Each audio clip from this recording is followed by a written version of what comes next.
आज जैसा कि आपको पता है कि आप पीछे की बिल्डिंग देख सकते हैं। बिल्डिंग हर एक बच्चे का सपना होती है, ठीक है। इसका नाम है थॉमसन बिल्डिंग, जिसको आईटी रुड़की की बिल्डिंग भी कहा जाता है। और हमारे साथ आज एक आईटीएन है जो कि रुड़की के अंदर पढ़ रही है। इनकी जो स्टोरी अगर आपने पूरी सुन ली तो मुझे लगता है कि आप जो आने वाला जेईई मेंस और एडवांस देने वाले हैं उसमें 100% सेलेक्ट हो जाएंगे, क्योंकि बहुत ही मोटिवेशनल और इंस्पायरिंग और स्ट्रगलिंग स्टोरी है जो आज खुद नैना हमारे साथ बताएंगी। नैना बिलोंग करती है चूरू से, ठीक है। और चूरू से इन्होंने किस तरह से स्ट्रगल करके अपनी आईटी की प्रिपरेशन करी है, अगर इनके स्ट्रगल को सुनने के बाद आप अपनी तैयारी जो कर रहे हैं उसमें अगर मोटिवेशन आ जाए और आप भी वो सपना पाले कि एक दिन यहाँ आना है, उसके लिए रेडी हो जाइए और लास्ट तक इस वीडियो को पूरा सुनिएगा। बहुत ही मोटिवेशनल और इंस्पायरिंग स्टोरी है।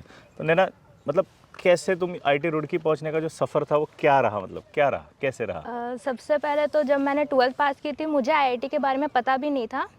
देन क्योंकि कोविड चल रहा था मेरे टाइम, तो मेरे पेरेंट्स ने बोला कि एक बार आईआईटी के एग्ज़ाम्स दे के देख लो। तो मैंने इसके लिए प्रिपरेशन शुरू करी।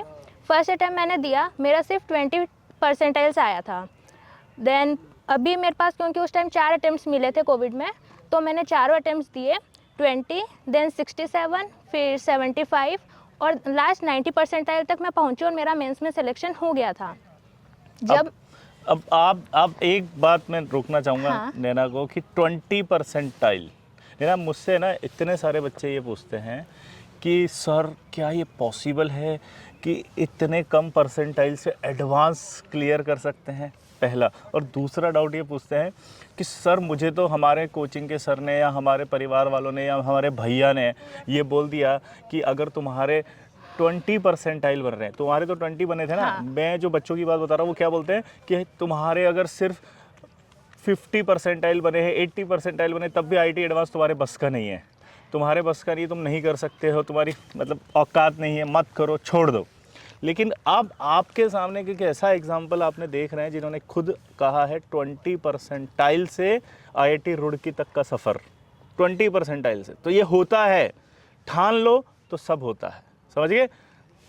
कंटिन्यू। हाँ, तो क्योंकि मेरे पेरेंट्स ने काफ़ी मेरे को सपोर्ट भी किया था। उन्होंने बोला कि अगर नहीं भी होता है तो कोई बात नहीं, एटलीस्ट तुम अपना 100% दो, और अगर 100% हम देते हैं तो वो हो ही जाता है, जैसा कि मेरा भी हुआ है। उसके बाद लेकिन जब फर्स्ट अटैम्प्ट दिया, वो मेंस के बाद जब मैंने एडवांस दिया तो थोड़े से मार्क्स से मैं रह गई थी, मेरा नहीं हुआ। फिर मैंने ड्रॉप ईयर लिया और सेकेंड टाइम मैंने जब वापस जेईई मेंस दिया तो मेरा 97 परसेंटाइल आया फर्स्ट अटैम्प्ट में, और सेकेंड में मेरा 98 परसेंटाइल आया। और उसके बाद जब मैंने एडवांस दिया तो मेरा एडवांस भी क्लियर हुआ था और रैंकिंग भी काफ़ी अच्छी थी, जिस वजह से आज मुझे आईआईटी रुड़की के अंदर केमिकल इंजीनियरिंग ब्रांच मिली है। मेरा एक किस्सा तुमने मुझे बताया था कि जब पहली बार तुम यहाँ आई तो क्या हुआ था, बताओ क्या हुआ था इस जगह में? आपने बताया था कि इस गार्डन की भी एक स्टोरी है तुम्हारे साथ जुड़ी। हाँ, मेरा हॉस्टल जो है वो उस साइड में है, तो सुबह सुबह मैं अपने फ्रेंड्स लोगों के साथ में यहाँ पे आई थी। तो डे 1 पे भी ऑब्वियसली इस बिल्डिंग, ये मेरा क्योंकि एक ड्रीम कॉलेज था, मेन बिल्डिंग सबसे ज़्यादा अट्रैक्टिव लगती थी मेरे को। तो मैं डे 1 पे एकदम सुबह सुबह यहाँ पे आई और एकदम इसको देख के पागल हो गई थी। तो उस चक्कर में मैं उस गार्डन में वहाँ अंदर लॉन में चली गई थी, और लॉन में जाते ही सामने एक जो सिक्योरिटी गार्ड बैठता है वो चिल्लाने लगा मेरे पे।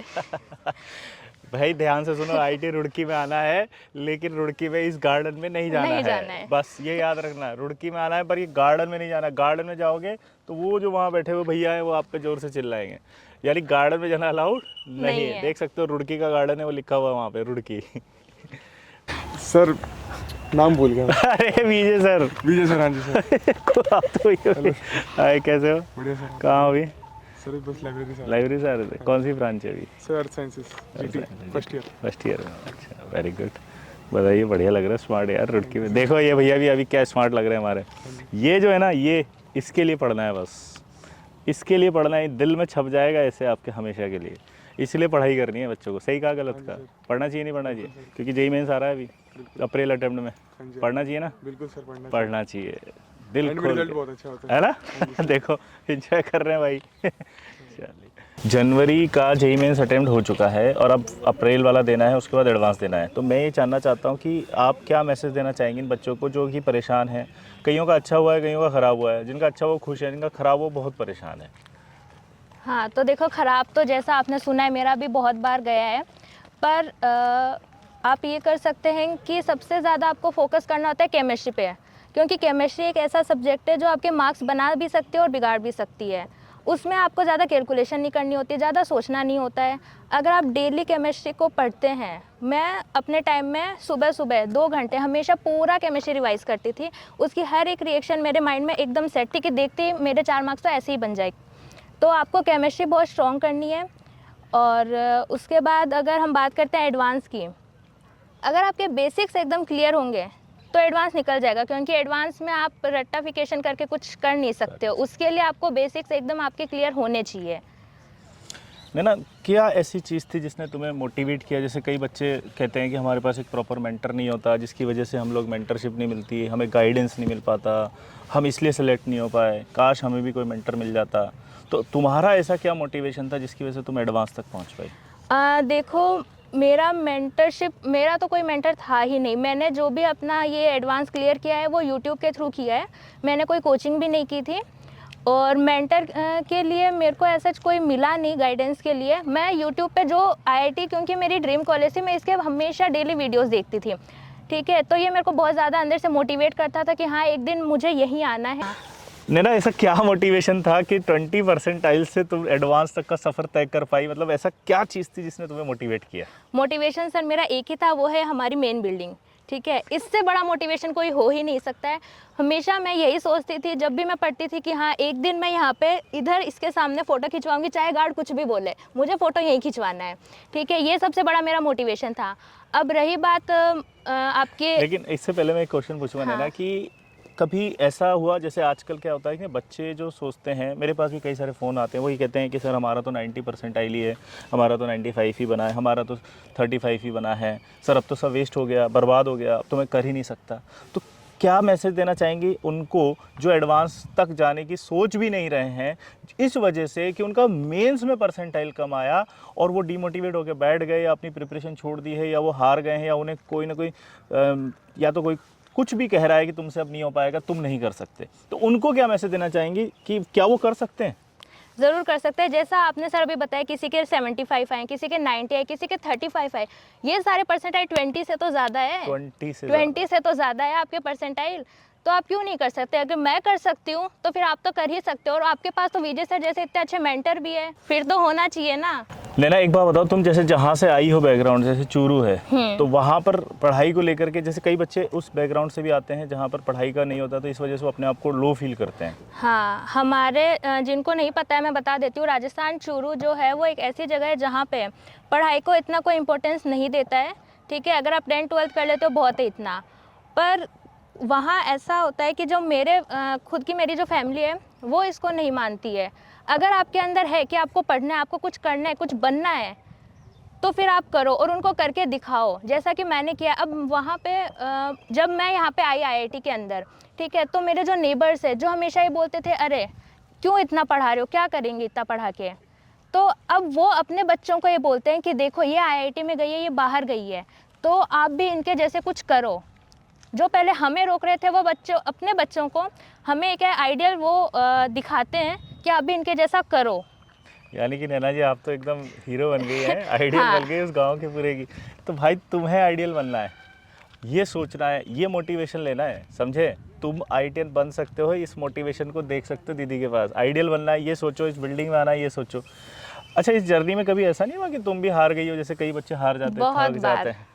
बहुत बार हारी थी मैं, पर होता है ना कि एक मोटिवेशन बाद में आ ही जाता है, क्योंकि एडवांस आप ऐसा नहीं कि आपके पास 5-6 साल है आराम से आप करते रहोगे, नहीं, आपके पास एक टाइम बाउंडेशन है, उसके बाद या तो आप हार जाओगे या तो आप कर दिखाओगे। तो मेरा वो था कि अगर मैं हार गई तो पूरे लाइफ टाइम मेरे को रिग्रेट होगा कि मैंने अपना 100% दिया ही नहीं, इसलिए मैं आज यहाँ हूँ नहीं। और जब भी मेरे पास IIT रुड़की का कहीं भी कोई भी वीडियो आता तो मुझे अंदर से बहुत बुरा लगता कि काश थोड़ी और मेहनत कर लेती तो मैं आज यहाँ होती। पर वो काश मेरे में, अगर मैं यहाँ नहीं भी आती तो नहीं होता, क्योंकि मैं जितना कर सकती थी मैंने उतना किया। और अगर आप भी उतना करोगे तो ज़रूर आप भी यहाँ एक दिन आओगे। अच्छा नैना, एक चीज़ बताओ कि एक तुमने IIT से पहले की जर्नी और लाइफ देखी है, फैमिली में भी, आस पड़ोस में भी, स्कूल में भी, और एक अब जब IIT में आ चुकी है तो एक लाइफ देखी, क्या डिफरेंस है दोनों के अंदर? बेसिकली डिफरेंस बहुत ही ज़्यादा है। लाइक जब एक हम अपने होम टाउन में रहते हैं, ठीक है, यहाँ आईआईटी के अंदर तो हम सारे आईआईटीएंस हैं, तो इतना कुछ नहीं होता है। पर जब हम घर जाते हैं तो हमारी जो रिस्पेक्ट होती है वो इतनी ज़्यादा होती है कि एज ए सेलिब्रिटी हमें ट्रीट किया जाता है, वो बहुत ही अच्छा लगता है। और यहाँ पे कैंपस के अंदर आए तो जैसे हम बाहर जब रहते हैं घर पे तो हम सोचते हैं यार क्या हम ये कर सकते हैं, नहीं यार ऐसा तो हो ही नहीं सकता, हम कैसे कर पाएंगे। पर यहाँ आके आप जो भी आपके माइंड में जो भी थॉट्स आते हैं, आप यहाँ पे वो सब कुछ आपको अपॉर्चुनिटी मिलती है कि आप वो सब कर सकते हैं। एग्जीक्यूटिव आप कुछ भी कर सकते हैं, एग्जीक्यूट कर सकते हैं, जो भी आपके मन में आता है वो सब आपको यहाँ पे मिलेगा। अच्छा, हॉस्टल लाइफ के बारे में कुछ बताएं, कैसी होती है? मस्ती मजाक होती है यहाँ पे खूब? नहीं, बहुत हॉस्टल बहुत अच्छे हैं और यहाँ पे फ्रीडम भी काफ़ी ज़्यादा है। जैसे यहाँ पे अपने कोई भी जो अपने घर होते हैं वहाँ पे ऐसा होता है ना, रात को 11 बजे के बाहर कहीं बाहर मत जाओ, 10 बजे के बाद बाहर मत जाओ, ऐसा कुछ भी नहीं है। आराम से इतना अच्छा, इतना सुंदर कैंपस है यहाँ का, आराम से आप पूरे दिन में तो खैर हमारी क्लासें होती है, रात को आराम से आप घूमो, फ्रेंड्स के साथ मस्ती मजाक करो, बहुत अच्छा लगता है। अच्छा, घर की याद आती है कॉलेज में? नहीं आती है। देखो भाई, घर की याद नहीं आती घर की याद है। बिल्कुल नहीं आती है, इसलिए अब पढ़ना पड़ेगा आपको। हाँ। ये मोटिवेशन की है आपके पास लाइंस, अगर आप चाहें जीवन में तो बहुत सारा ऐसा आप सोच सकते हैं अपने अंदर जिससे कि आपको आईटी में जाना है, बस ये आपके लिए मोटिवेशन तैयार करेगा। है ना, कभी ऐसा हुआ कि जैसे आपकी जब आईटी से पहले का ऐसा कोई इंसिडेंट जिसमें आपको ऐसा फील हुआ हो कि यार मतलब आईटी अब तो करनी है, और उधर से इधर जब आईटीएन बने तो उस चेंज को कुछ आप बता सकती, क्या रहा कोई ऐसा इंसिडेंट? हाँ, एक इंसिडेंट तो है कि जब रिज़ल्ट तो देखो सब लोग ही पूछते हैं, सबको रिज़ल्ट का बहुत ही ऐसे वेट करते हैं सब लोग कि कब रिज़ल्ट आएगा। तो जैसे ही मैंने फर्स्ट अटैम्प्ट दिया 20 परसेंटाइल मेरी आई, और जो नेबर्स है, जो अपने रिलेटिव्स है, वो पेरेंट्स को फ़ोन करके बोल रहे भाई बच्चे का क्या रिज़ल्ट रहा। वो बोलते हैं कि 20 परसेंटाइल आई है। वो बोलते हैं तो अब आगे देगी या नहीं देगी? उन्होंने बोला कि हाँ देगी, क्यों नहीं देगी, अगर चांस मिला है तो ज़रूर देगी। पर उन्होंने बोला कि लगता नहीं है कि हो पाएगा, अगर 20 परसेंटाइल आए हैं तो 100 तक कैसे पहुंचेगी, और बिना 100 पहुंचे तो कुछ होगा ही नहीं इसका। तो लेकिन ये बात जो है ये मुझे मेरे पेरेंट्स ने नहीं बताई कि लोग ऐसा कह रहे हैं। ठीक है, मैं जब पढ़ रही थी पास में तो मैंने ऐसे ही सुन लिया कि अच्छा वो लोग ऐसी बात कह रहे हैं, पर मेरे पेरेंट्स ने कभी ये बात मेरे को शेयर ही नहीं करी। वो हमेशा मेरे को बोलते थे कि तू कर, तेरे से होगा। और जब मैंने उन रिलेटिव्स की बात सुनी तो मेरे मन में आया कि अब इनको तो जवाब देना पड़ेगा, अपने रिज़ल्ट के थ्रू ही देंगे हम। तो फिर मैंने और ज़्यादा मेहनत की, और जब मैं अब यहाँ आ चुकी हूँ तो अब वही रिलेटिव्स मेरे पेरेंट्स को फ़ोन करके बोलते हैं कि बच्ची घर कब आ रही है वापस, जब आए तो हमें भी बताना, हम भी मिलने आएंगे उससे। वाह, ऐसा नहीं बोला कि हमारे बच्चों को भी गाइड कर देना हमारे बच्चों को भी बता देना? ऐसा कभी हुआ कि बेटा इनको थोड़ा गाइड कर दो आईटी? हाँ, एक मेरे जो रिलेटिव्स हैं उसमें मेरी जो कज़िन्स हैं उसमें लोग MBBS भी कर रही है और IIT भी कर रही है। तो उन चाहे कोई भी हो, गाइडेंस वो मेरे पास उनको लेके आते हैं और बोलते हैं कि जैसा आपने किया उनको थोड़ा बताओ, ताकि वो भी कुछ पढ़ लिखे हमारा नाम रोशन करे। तो देखो, मेंटरशिप अच्छी है, लेकिन आपके अंदर से भी अगर वो होगा, आपके अंदर से अगर आवाज़ आती है तो हो पाएगा, क्योंकि बाहर का मोटिवेशन जो है वो ज़्यादा दिन तक नहीं टिकेगा, अंदर से मोटिवेशन आना चाहिए। Very good. तो भाई इतनी इंस्पायरिंग स्टोरी है कि अंदर से मोटिवेशन आना चाहिए। जब आप अपने अंदर से मोटिवेशन लाओगे तो वो रियल मोटिवेशन होगा, और वो रियल मोटिवेशन आपके अंदर आना चाहिए कि जिस आईटी में आप जाना चाहते हो उसका फ़ोटो लगा दो आज से और जुट जाओ कि मुझे तो जाना है, चाहे कितनी भी परसेंटाइल आ रही हो, चाहे कितना भी टफ पेपर आ रहा हो, चाहे कैसा भी लोग बोल रहे हैं, कोई कुछ भी बोल रहा हो, मुझे जाना है तो जाना है बस, क्योंकि मुझे जाना है। अंदर से मोटिवेशन जगाना पड़ेगा आप। ठीक है, चलिए भाई, best of luck. Best of luck.